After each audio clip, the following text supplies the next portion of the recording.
400,000 children are diagnosed with epilepsy every single year. We're talking about perfect baby problems today. Stay tuned.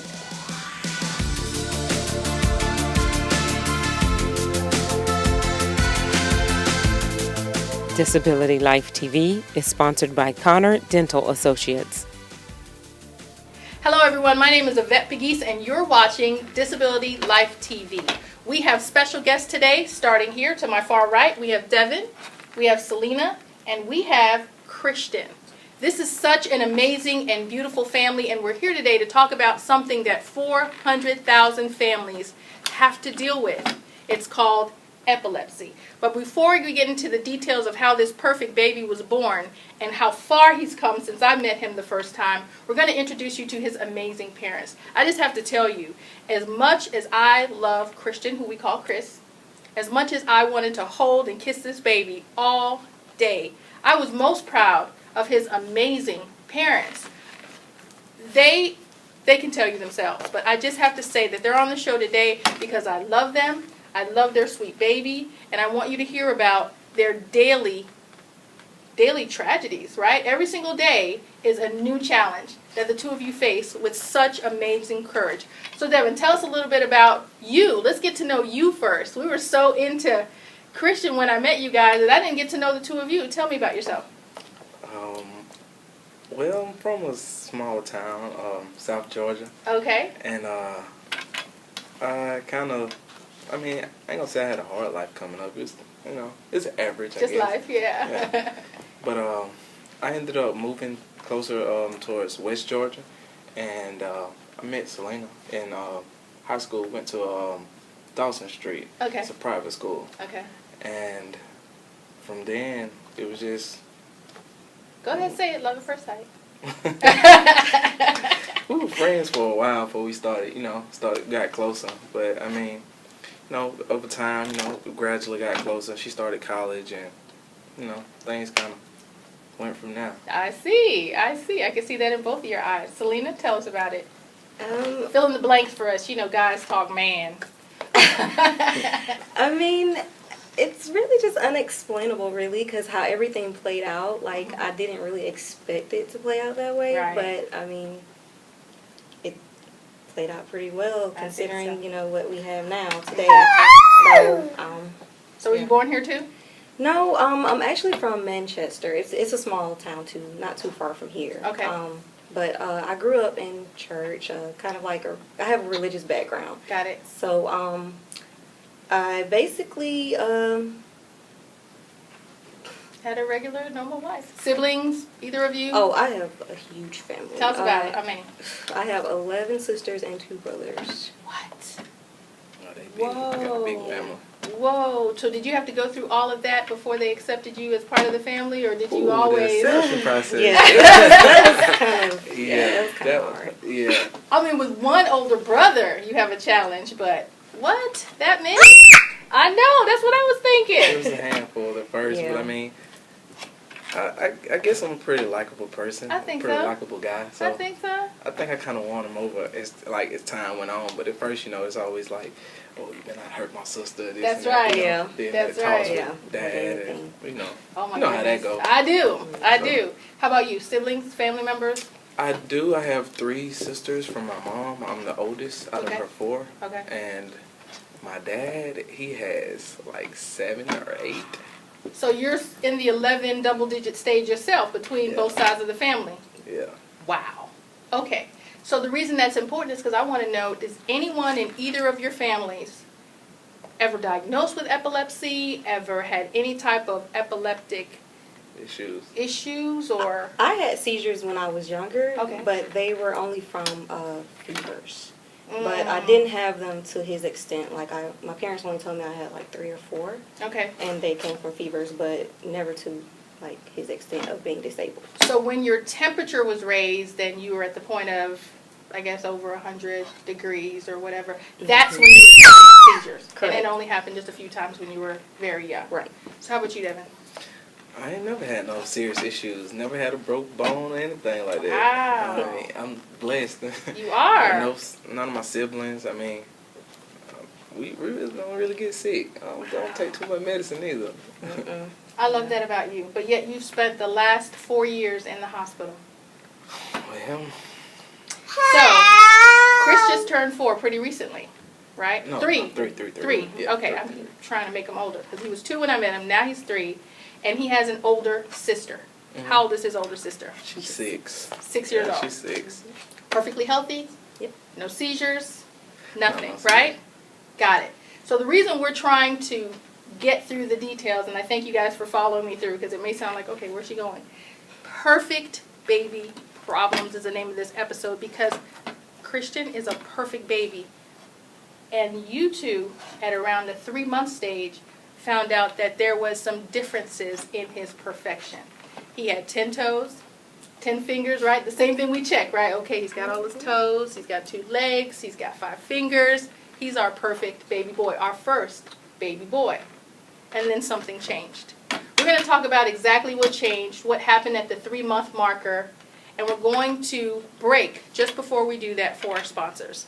So, let's break for our sponsors and get back to this beautiful family soon. Connor Dental Associates, full-service dentistry, providing orthodontics, implants, laser dentistry, and general care, set in a calm and relaxing environment. Our experienced dentist and staff are here to maintain your dental health, improve your appearance and quality of life. Compassionate, professional, and informative. Ask about our core whitening system, servicing insured and non-insured patients of all ages. Located in Kennesaw, near I-75. Call today and experience the difference for yourself. Welcome back to Disability Life TV, and thank you to our sponsors, Connor Dental in Kennesaw, Georgia. We couldn't do this without you. Yes, and we're very excited about what you do. Right, Christian? That's right. And so we're here with this beautiful family. We have Devin, we have Selena, and of course we have Chris here. And we talked a little bit about epilepsy before the break. Let's get into the details at which epilepsy was introduced to you, because if you remember prior to the break, this is a perfectly healthy family. There were some seizures very early on for Selena, but nothing medically heavy, right? So let's talk about what happened when this beautiful boy was born. Tell us about that birth, Mom. He was pretty stubborn. I was 42 weeks when I gave birth to him. I had to be induced.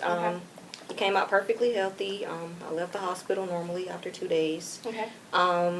After that, everything was pretty good. He was vocalizing, actually starting to mimic stuff that we were saying as well. Wow. And reaching, actually understanding us like he could understand us, basically. Wow. When he reached for stuff or we giving him something, he's grabbing it, or, pretty much everything that a normal baby would be doing. Developmentally on time and a perfect baby. Right. Right? And then what happened at the 3-month mark? He turned 3 months. I had him in the tub, took him out of the bathtub, laid him out onto bed to dry him.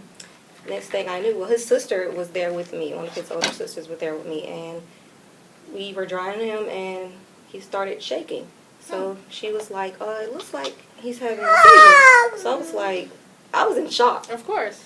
So, she's just like, call 911, call 911. So we call 911, and of course they don't show up immediately, but they're on the phone, what is he doing? Are you sure he's having a seizure? Babies do weird things at, that age. Right. So we're just like, well, we know what seizures look like. So, Right. But, of course it was relatively short, and when they got there, it was over. Right. But after that, I'd say, 2 weeks later? Or probably that same week, maybe. I don't know. He ended up having another one, and we took him to the hospital, and we stayed overnight, I think, and he didn't have a seizure. So they're just like, well, babies do weird things, so maybe you guys are just, thinking too much. So we go back home, and I'd say, 4 or 5 days after that, he has more seizures. So this is all within a week. A week and a half, 2 weeks. Yep. Okay, and what happened the third time? So we take him back then, and in the waiting room, he actually starts to have a seizure while we are there. So, when we went home after the first time we came, they told us to video it, and that's what we did. But we didn't even have to show them the video because when we were in the waiting room, they saw it for themselves. Wow. Did they respond quickly while you were in the Waiting Oh room? yeah, most definitely. Good, yeah. good. Yeah. So you were in emergency. Mhm. Got it. And of course, there were meds that were given to him to try to stop the seizures. At that moment. Mhm. So, Dad, how was that experience for you? Whew. I know, first baby boy. Yeah, it was tough, you know, because, you know, I wanted to be, you know, my little man, have him in support, you know, I was going to have him right. Right. But, I mean, you know, I'd take it, you know, how it come. I mean, I really don't know what to say about it. I mean, it was a struggle at first, me getting adjusted to it, me getting used to it. But, Right. I mean, after so long, I mean, you know, I guess I'm used to it by now. It really don't bother me. So let me tell you what he means by used to it. So I met Devin and Selena and Chris in the hospital. I know hospitals are no fun. But I come in and Devin's like telling the nurse, I got it this time. And he is literally removing and replacing a trach, right? So it's a tube down his throat that he was using through his nose. Oh yeah, oh my gosh, yeah, it was in his nose. And this is how he ate. This is how he was being fed. Champ. I mean, it was a masterclass. They were together in unison. They knew what to do. They were using the right tape. He didn't like it, but it happened so quickly that he wasn't being, you know, like in excessive pain. But I will tell you, he was not this active when I met him originally. So again, I was just so proud of the fact that they both still had smiles on their faces. They welcomed me and allowed me to be part of that moment, and I just haven't forgotten them. So again, kudos. You are amazing parents. They are hands-on, and they're dealing with incredible financial, emotional, and spiritual burdens, not because of Chris, but because of what has happened since that 3-month period in those excessive and successive seizures. So there was poison, there was medications, there were so many things that happened that you wish would not have happened. You want to tell us just a little bit about that and what you think could have been done differently? I know we're not doctors, we're not claiming to be, but these are parents who are connected. And so just based on what you know, can you tell us a little bit about that? For starters, honestly, I wish we would never started the medicine. The medicine, I feel like, it made it worse in a way. I mean, we went from having just like 1 seizure, 2 seizures, like maybe like every few days. Okay. And when we started the medicine, it's like it went from 1 to 2 to 3 to 4, you know, every day or every other day. Like it increased, but it decreased with how long they were. They went from the first ones were like maybe like a minute, and they went from like a minute down to like 30 seconds, Right. less than a minute. But I mean, he still continued to have seizures. Got it. So we changed medication. We went through like maybe like 10 or 11, about 11 different medications. Right. And, one of the medications, he ended up overdosing on it, where it causes toxicity level, and So it actually hurt him more than it helped him. Yeah. Now, when you say he OD'd, if you don't mind my interrupting, was that based on the prescription instructions? So it's not like you gave him too much. You gave him exactly what the doctor prescribed. Exactly. But it was too much for his little body. Yeah. And it actually did more harm than good. Is that what I'm hearing? Yeah. Okay. His levels were they were super therapeutic. That's what they call it. And that's the medical term for it. Like Okay. super therapeutic. But it actually does more harm to the body than it does good when the levels are that high. He was supposed to be like in a range between 10 to 20, but instead his levels were like 46.6. 10 to 20 what? 10. It's supposed to be like 10 to his levels were supposed to be like in between 10 to 20. So And these are like what? his blood levels. Blood levels. Got it. Yeah, Okay. his blood levels with the medicine. Got it. And with his being a 46, well, when he had to get he got him checked pretty often. Got it. And I say like the second or third time when he got him checked, he was already over the therapeutic level, so he was already over 20. Got it. But they were saying that he was tolerating it good, and he was still, you know, at that point he was still walking, and he really verbal. He could get in and out of the bed. But I mean, after that poison, I mean, all that kind of went downhill. Oh, okay. So developmentally, he went backwards. Mm-hmm. And you believe it happened in that moment because he stopped doing all the regular things that 2 and 3-year-olds do. Is that what I'm hearing? Mm-hmm. Okay. So what happened next? Where are we now in his treatment? I've seen some major improvements. Tell me what happened. I mean, Besides the love, he right? went into, yeah, I mean, you know, we love on him all the time. Yeah, most definitely. He went into that status, it's called status epilepticus or something like that. Okay. I'm not for sure what the exact word is, but they had to end up putting him to sleep. And when they put him to sleep, when he came back from the coma, he wasn't like, he wasn't the same. Like, I could tell the difference between, like, as far as, like, eye contact. So was it better or worse? It was worse. I ain't never seen him like that. He's ever been. Like, he didn't make no eye contact. He was like a vegetable. That's right. That's around the time when we seen you in the hospital. That's what I was gonna say, because he wasn't tracking or anything. It's like his brain was like almost rebooted. Like they pressed the restart button on it. And I mean, from then on, I mean, we constantly go to therapies, and he see like therapy every week, OT, PT, and the speech. But I mean, as far as his posture, I think he's slowly coming back around with all the therapies and stuff helping. But his problem, the seizures, he still have them, but it's not the same. He don't have the grand mal seizures anymore. He has like absent seizures. Like he just stares off. Oh. Okay, so that's hard to. So he just basically looks out into space and does nothing for how long? Maybe like 45 seconds. Ooh. 30 seconds. It feels like a long time. Yeah, it feels like it feels longer than what it is. But I mean, as soon as it happens, I mean, he just kind of like he paused whatever he's doing. He just kind of stare off. Then he just come back. Yeah, because right now he's very active and very verbal, and you miss that when it disappears for even 30 seconds. Let me ask you something. You're talking about therapy every single week. How does that affect your livelihood, working and keeping a job? And tell me about that. It's hard. As far as like us getting off of work or trying to schedule off from work, and then with the jobs, they don't want you just constantly taking off. Right. And it's so hard to get the schedule like the way that you want it. Right. Because it's like he's not the only child that's in this situation. Right. So I mean, we constantly move like. We go from different therapists. Like, we had one that was coming to see us at home, but he got, when he turned 3, it stopped. He was with this program, like Babies Can't Wait. Yes, I've heard of that. Yeah. Great program, but it has a deadline, right? Yeah. When Got he it. turned 3, everything got a little realer for us as far as, like, us having to travel all the time. Like, we're constantly on the road. So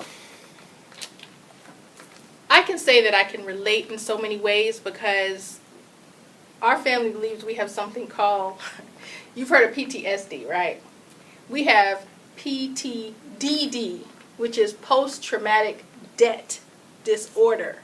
Because to have had fluid income that you can manage and measure, and then be in a place where you can't, know where the next income to fill all the empty spaces is going to come from, that's a really hard place to be. So again, I commend you, and I want you to talk a little bit about your GoFundMe and how we can reach out and help and support you. Can you tell us about that? What's the link? It's www.gofundme.com/help4Chris0411. So it's help, the word for Chris, 0411. We're going to have that on the link connected to this episode. And on behalf of Disability Life TV, we want to make our first donation of $100 today to the link and to the GoFundMe to help support you in any way that we can. We encourage you to match that. We encourage you to give whatever you can, whenever you can. Can I say that safely? Because it all matters. And we would like to make sure that we support this family. And we also want to make sure that as parents, you trust your gut. You trust your instincts and understand that if your perfect baby has problems, what do we do next? Tell us from your perspective. What would you recommend to those watching who have babies, who are seeing something different, And they're not the normal baby problems at that age, as you had been told so many times. What do you recommend for a D-Life Diamond, the point that we want to leave with everyone? What would you like to say to the audience about that? I mean, most of the time, your first instinct as a parent is normally right. I mean, you have the doctors and they tell you one thing, and then if you got a gut feeling, you normally should go with it. Because I feel like we made a mistake is not going with our gut feeling about some of the situations that he was put through as far as like the medicine goes. Right. And I feel like that was one of the reasons why he's like the way that he is now. I feel like he would have been better off if we would have went with our gut instinct. How about you, Mom? What do you want to say? Basically along the lines of what he was saying, like whatever you feel that you think needs to be done, or, you know, don't let anybody else try to, you know, tell you what you need to do with your child, because you know your child better than anybody else do. So assert your right as a parent, as a part of you is changing. And that's in your child, in your spouse, and in yourself. Advocate for yourself and for your children. And please, log on to Disability Life TV. Let us help this family move forward in a way that has no end date, right? There is no end prognosis. For all you know, there is no cure. Is that correct? There is no cure. So thank you very much for watching. We appreciate you both for being here. We love this sweet baby and continue to pray over and bless him. And we love you for watching.